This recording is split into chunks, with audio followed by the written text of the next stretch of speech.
दुलाराय बर' फरायसा आफाद बाक्सा जिल्लानि 17थि थान्दै जखन्थाइ लोगोसे कारिजा बिजनि दख'रा दुलाराय बर' फरायसा आफादनि सनाथि मायथाइ फोरबो फालिनाय आरो बे फोरबो फालिनाया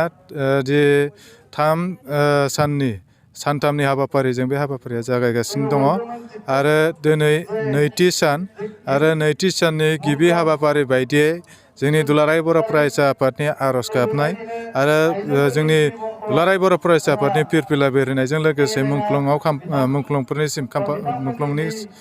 जे खाम्फायाव बिबार बावनाय बे बिबार बावनाय हाबाफारिया जानानै थांबाय। दा दुलाराय बर' फरायसा आफाद जे बाक्सा जिल्लानिफ्राय जोङो नैबेखौ थांखि लादों जे फैबाय थानाय समाव दुलाराय बर' फरायसा आफादा जे बड'फानि सिमां बे सिमांखौ जाफुंहोनो थाखाय जों जेब्लायबो नाजागोन। मानो होनबा बड'फाया सिमां होलांदों जोंनो बर' माहारिखौ गेरेमसा माहारि दानाय आरो बे गेरेमसा माहारि दानो थाखाय जोङो फारफ्रोमबो बिथिंथिं जोङो गेरेमसा जानो हागोन, फारफ्रोमबो बिथिंथिं जोङो रोंखा राखा जानो हानांगोन।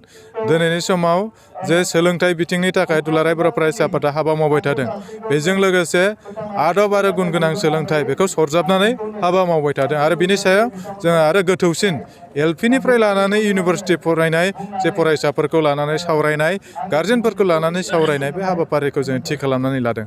बेजों लोगोसे दिनै जोङो रांखान्थि बिथिङाव जों जौगाथारनो हानांगोन। जे रांखान्थिया जोंनि आखाइ मुथायाव जुदि थायाब्ला बर' हारिया माब्लाबाबो जौगानाय नङा। मानो होनब्ला जोङो जुदि दिनै नायोब्ला जोङो गोबां समाव जोंनि सिखारनायनिफ्राय लानानै जोंनि उन्दुनायसिम जानाय लोंनायसिम गासिबो जोङो गुबुननि सायाव सोनारनायखौ जों नुनो मोनो। दिनै जोंनि जानाय लोंनाय जोंनि गाननाय जोमनायनिफ्राय लानानै जों गुबुनाव सोनारबाय नामा? दा बिनि थाखाय जुदि जोङो गासिबो बिथिङाव जुदि गुबुनाव सोनारनो गोनां जायोब्ला जोंनि बाहायनायनिफ्राय लानानै जोंनि जानाय लोंनायनिफ्राय लानानै अब्ला जोंनि रांखान्थि हालोदा जोंना मोजां थानाय नङा, रांखान्थि हालोदा जोंनि आखायाव थानाय नङा। दा बिनि थाखायनो जोंनाव माखासे आखु दंमोन जे जोङो रांखान्थि जौगानो थाखाय जों दाउ अमा फिसिनाय बे हुदाया जोंहा दंखायोमोन, बेखौ जों बोरै गोजोर खालामनो हायो।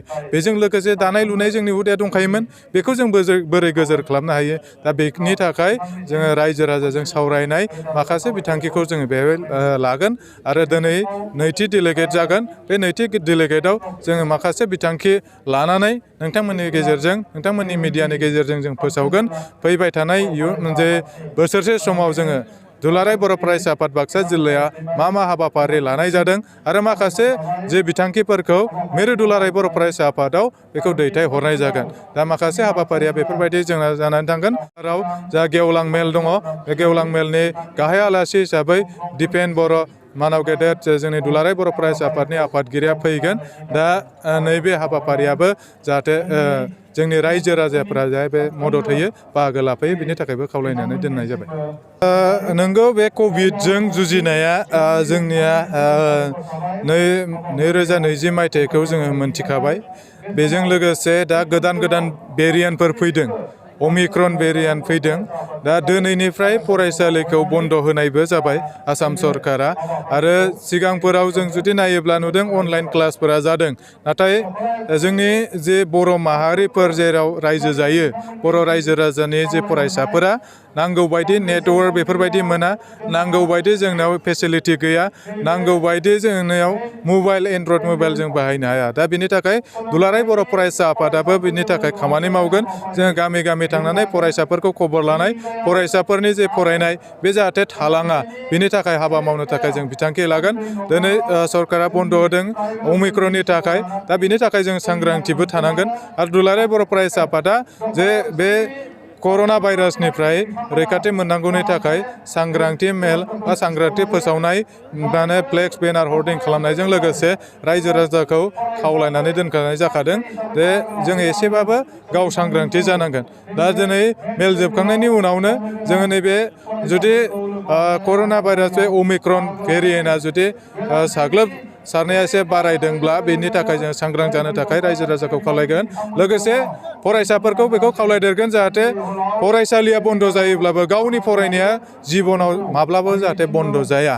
मानो होनबा मोनफ्रोमबो साबजेक्टआ थिखानाय दङ, मोनफ्रोमबो थाखोनि थाखाय लेखा फरा दंखायो दा बे लेखा फराया जिखिनि लेसनफोर दङ जिखिनि फरा फारिलाइफोर दङ बे जेब्लायबो बिथांनि माने फरायसाफोरनि जे फरायनाय हुदाया थालाङो आरो सम मथे फरायो जिखिनि रोंनांगौ बेखिनिखौ रोंनानै लायो बेनि थाखाय खावलायनानै दोनबाय।